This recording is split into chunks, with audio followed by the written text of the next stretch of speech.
ما یعمل للمیت من اعمال البر، ہم اپنے فوت شدہ لوگوں کے لیے جو نفل کے کوئی نیک کام کرتے ہیں اس سے بھی ان کے گناہ معاف ہوتے ہیں. مثلا صدقہ کر دیا، قرآن پاک پڑھا، ان کو بخش دیا، ان کی طرف سے عمرہ کیا، حج کیا، ان نفلی اعمال کا ثواب ان کو ملتا ہے.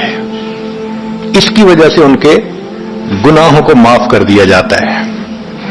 چنانچہ حضرت شیخ الحدیث رحمۃ اللہ علیہ نے فضائل ذکر میں یا کسی اور کتاب میں واقعہ لکھا ہے کہ ایک اللہ والے تھے، قبرستان کے قریب سے جاتے ہوئے انہوں نے کچھ پڑھ کے قبرستان والوں کو بخش دیا.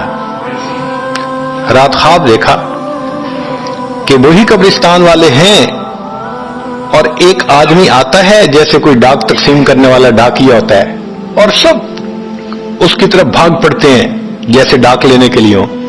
ایک بندہ پیچھے آرام سے بیٹھا ہوتا ہے. وہ پوچھتا ہے کیا معاملہ؟ وہ کہتا ہے کہ یہ فرشتہ آیا ہے، روزانہ کی جو ڈاک آئی ہے نا نیکیوں کی، جو اولاد نے، رشتہ داروں نے، دوستوں نے کیے، لہذا وہ اعمال نیکیاں ملتی ہیں تو یہ سب لوگ جاتے ہیں کہ نیکیاں ملیں گی، ہمارا درجہ بڑھے گا. اس نے کہا کہ آپ کو ضرورت نہیں ہے. کہنے لگا ہاں میں لے لوں گا، مگر میرا ایک بیٹا ہے جسے میں نے قرآن پاک کا حافظ بنایا، اس کی دکان ہے، وہ سارا دن دکان پہ بیٹھا رہتا ہے اور ساتھ ساتھ قرآن پڑھتا رہتا ہے، تو مجھے اتنی نیکیاں مل جاتی ہیں کہ میں بعد میں لے لوں گا. اس نے کہا بیٹا کہاں؟ اس نے کہا فلاں جگہ دکان ہے. وہ اللہ والے جب وہاں گئے اگلے دن تو دیکھا کہ ایک نوجوان ہے اور وہ بیٹھا ہوا ہے، گاہک آتا ہے تو اس کو سودا بیچ دیتا ہے، جب گاہک کوئی نہیں ہوتا تو وہ قرآن پڑھنا شروع کر دیتا ہے. تو وہ سمجھ گیا کہ میرا خواب سچا تھا، اس بچے کے قرآن پڑھنے سے اس کے والد کو خوب بینیفٹ مل رہا ہے.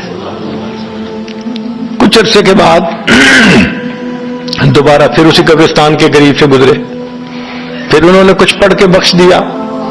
رات خواب میں دیکھا کہ اب جب تقسیم ہوا تو سب بھاگے تو وہ بندہ بھی بھاگا.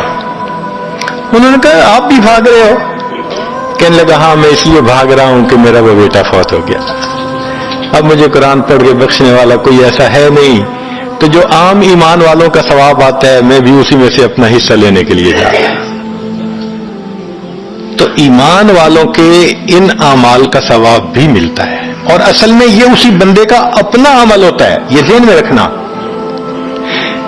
کہ جو ایمان والے پڑھ کے بخشتے ہیں نا، اس کا ثواب کیوں ملتا ہے؟ اس کا اپنا عمل. دیکھو اس نے نیکوں سے تعلق جوڑا. وہ بھی تو ہوتے ہیں جن کے مرنے کے بعد پیچھے ریچھ کتے کی لڑائی کرواتے ہیں، میلے لگواتے ہیں، موسیقی کی محفلیں ہوتی ہیں، وہ بھی تو ہوتے ہیں نا، تو ان کو کچھ نہیں ملتا. اس بندے نے نیکوں سے محبت کی، یہ اس کا اپنا عمل ہے، اس کی محبت کی وجہ سے اب یہ لوگ اس کو پڑھتے ہیں، اللہ اس کو ثواب پہنچا دیتے ہیں، تو اس کے اپنا عمل ہے اصل میں.